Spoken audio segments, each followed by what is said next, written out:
ఆ ఇద్దరు సోదరులు ప్రజాప్రతినిధులే. అవినీతిలో ఒకరికి మించి మరొకరు అన్నట్లుగా నియోజకవర్గంలో దోపిడీకి తెగబడ్డారు.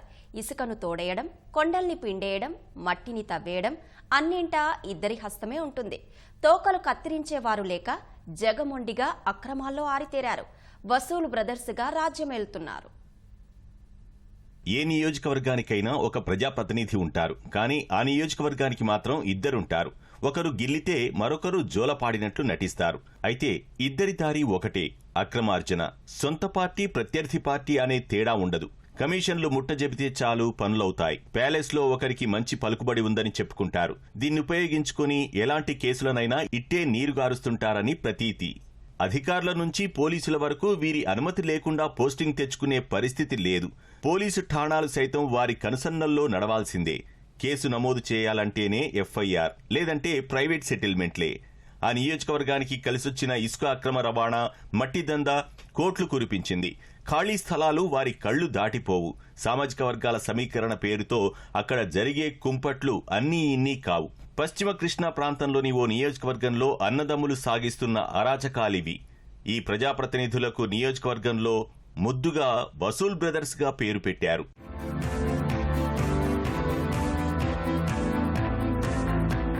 అన్నదమ్ములిద్దరినీ చట్టసభలకు పంపిన కృతజ్ఞతతో అధినేతకు భారీగానే కప్పం చెల్లిస్తున్నారనే ఆరోపణలున్నాయి. ఉమ్మడి కృష్ణా జిల్లాలోని ఈ నియోజకవర్గానికి రాజకీయ చైతన్యం కలిగిన ప్రాంతంగా గుర్తింపు ఉంది.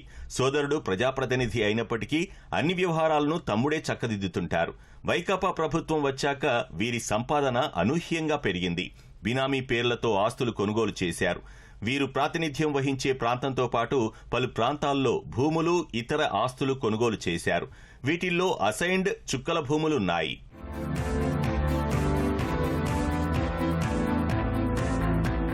తెలంగాణ సరిహద్దుల్లోనే ఉన్న ఈ నియోజకవర్గం నుంచి నిత్యం వందల ఇసుక లారీలు హైదరాబాద్కు తరలిపోతున్నాయి. ఈ వసూలు బ్రదర్స్ గత 4 ఏళ్లుగా కొన్ని కోట్ల క్యూబిక్ మీటర్ల ఇసుకను తోడేశారు. పేరుకే గుత్త సంస్థలు, కానీ ప్రభుత్వ పెద్దలతో భాగస్వామ్యం పెట్టుకుని తమకు ఎదురు లేకుండా చేసుకున్నారు.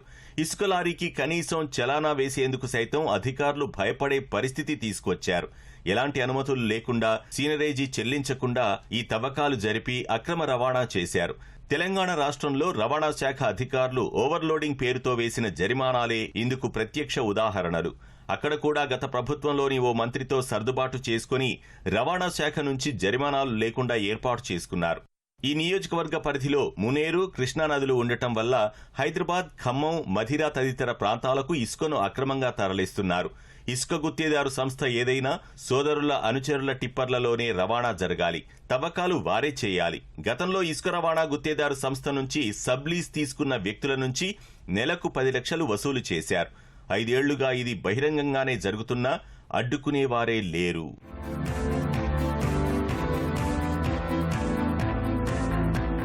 ఓ వైకాపా నేత ఇసుకను గుత్త సంస్థ నుంచి లీజుకు తీసుకుని ప్రభుత్వ పెద్దలకు నెలకు 19 కోట్లు చెల్లించేవారు. కానీ ఈ సోదరుల అక్రమ రవాణా వల్ల నష్టం వస్తుందని పెద్దలకు ఫిర్యాదు చేసినా పట్టించుకోలేదు. దీంతో విసిగిపోయిన ఆ నేత లీజును వదులుకున్నారు. తర్వాత మరో నేత సహకారంతో ఓ వైకాపా నాయకుడు లీజుకు తీసుకున్నారు. ఆ సమయంలోనూ వసూలు సోదరులు ఇసుకను ఇష్టానుసారం హైదరాబాద్ తరలించారు. దీంతో తాను నమ్మి మోసపోయానని ఆ కాంట్రాక్టర్ వాపోయారు.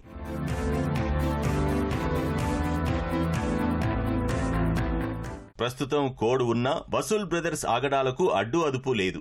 ఎక్కడ ఘర్షణ అయినా తమ చట్టాన్ని బయటకు తీస్తారు. నియోజకవర్గంలో ప్రజాప్రతినిధుల ఆధ్వర్యంలో అదే సామాజిక వర్గానికి చెందిన వ్యక్తులపైనే ఎస్సీ ఎస్టీ అత్యాచార చట్టం కింద కేసులు నమోదు చేయడం రివాజుగా మారింది.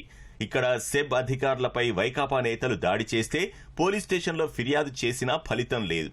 అక్రమ ఇసుక తవ్వకాలపై ఓ గ్రామస్థాయి వైకాపా నాయకుడు ఫిర్యాదు చేస్తే పోలీస్ స్టేషన్కు పిలిపించి బీభత్సం సృష్టించారు. ఆ దెబ్బకు భయపడి ఎవరూ మైనింగ్ వైపు కన్నెత్తి చూడలేదు. జాతీయ రహదారిపై వెళ్తున్న ఇసుక వాహనాలకు ఓ రవాణా అధికారి అధిక బరువు కింద చలానా వేస్తే శంకరగిరి మాన్యాలకు బదిలీ చేయించారు. సీఎంఓ నుంచి రవాణా శాఖకు ఆదేశాలు రావడంతో ఒక్క చలానా వేయలేదు. 25 టన్నులు వెళ్లాల్సిన లారీలు 35 నుంచి 45 టన్నుల ఇసుక రవాణా చేస్తున్నాయి.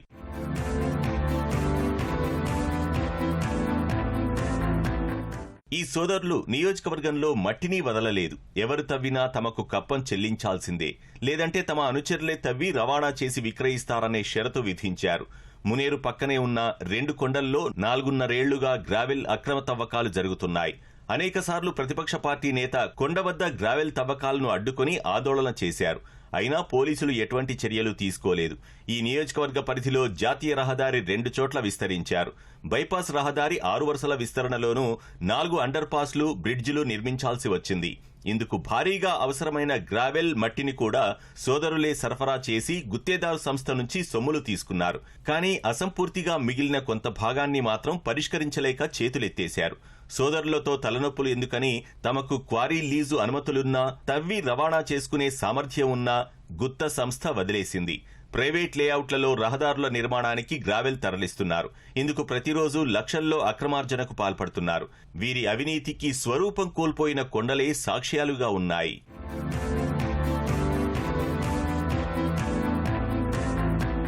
నియోజకవర్గంలోని ఏ పనులు చేయాలన్నా గుత్తేదారులు ముందుగా సోదరులను ప్రసన్నం చేసుకోవాల్సిందే. పనులను బట్టి 5 నుంచి 10% కమిషన్లు ముట్టజెబితేనే పనులకు పచ్చజెండా ఊపుతారు.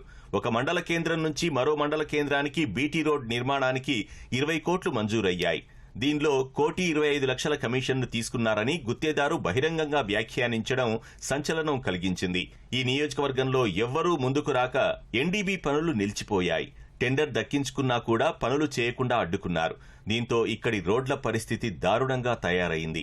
పక్కనే తెలంగాణ రోడ్లు అద్దంలా ఉంటే ఈ నియోజకవర్గంలో మాత్రం రాళ్లు తేలి గుంతలు పడి అస్తవ్యస్తంగా ఉన్నాయి.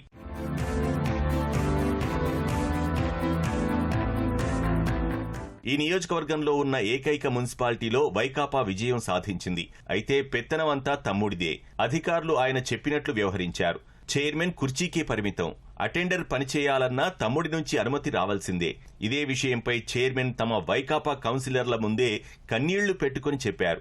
మానసిక వేదనకు గురై ఆరోగ్యం పాడు చేసుకుని చివరికి తనువు చాలించారు. ఈ పాపం తమ్ముడిదేనని వైకాపా నేతలే వ్యాఖ్యానిస్తున్నారు. ఈ మున్సిపాలిటీలో టెండర్లన్నీ అధిక శాతానికి వేసినవే. గుత్తేదారుల మధ్య ఎలాంటి పోటీ ఉండదు. తమ్ముడు చెప్పిన వారే కాంట్రాక్టర్లుగా చేయాలి. దీనికి గుత్తేదారులు కమిషన్లు ముట్టజెప్పేవారు.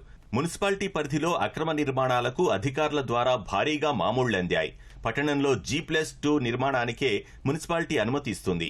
దీనికి విరుద్ధంగా పెద్ద సంఖ్యలో బహుళ అంతస్తుల భవనాలు నిర్మించారు. ఇలా అనధికార అంతస్తు నిర్మిస్తే ఒక్కొక్క ఫ్లోర్కి 3 లక్షల చొప్పున మామూళ్లు తీసుకున్నారు.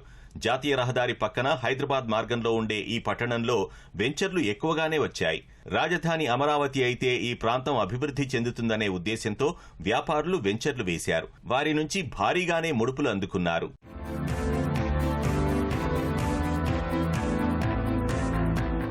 నియోజకవర్గంలో పలు ప్రాంతాల్లో తమ్ముడు అసైన్డ్ భూములు బినామీ పేర్లతో దక్కించుకున్నారు. వివాదాలున్న భూములపై దృష్టి సారించి హైదరాబాద్ కేంద్రంగా సివిల్ పంచాయతీలు చేసేవారు. లేదంటే పోలీస్ స్టేషన్లో క్రిమినల్ కేసులు నమోదు చేయించేవారు. నియోజకవర్గ ప్రజాప్రతినిధి అయిన అన్న దగ్గరకు వెళ్లి గోడు వెళ్లబోసుకుంటే తమ్ముడు చెప్పినట్లు చేసి పరిష్కరించుకోవాలని ఆయన సూచించేవారు.